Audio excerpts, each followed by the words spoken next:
But really, the importer or retailer would be Walmart, right? So China exports to Walmart, and then the third party in this is you, the consumer. So there's three people in this chain. So the United States, under the new Trump policies, we're going to add tariffs. We're going to add 10%, 20% on China now, whatever, 125%. We're going to increase tariffs. First of all, where does that get paid? Who pays it?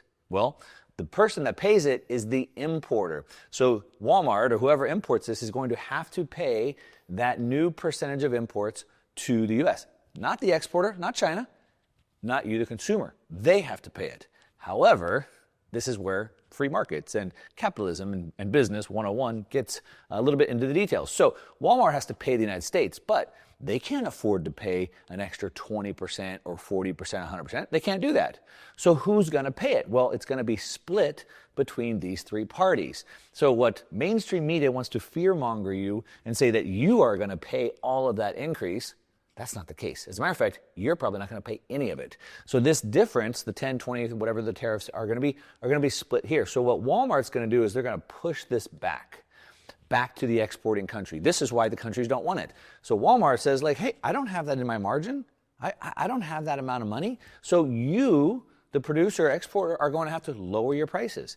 You're going to have to lower your prices down to offset that. And then the producer is going to push that down the supply chain. So all the way down from the raw materials to the commodities to the labor, everybody gets squeezed to change this amount here. Now, they're going to eat some of it, push it all the way backwards.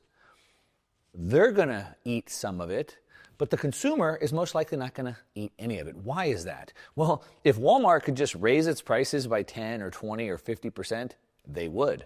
But they can't, obviously. You, I, the consumer, we can't afford to pay that increase. They would have already done that. The consumer, especially today, is already stretched really thin.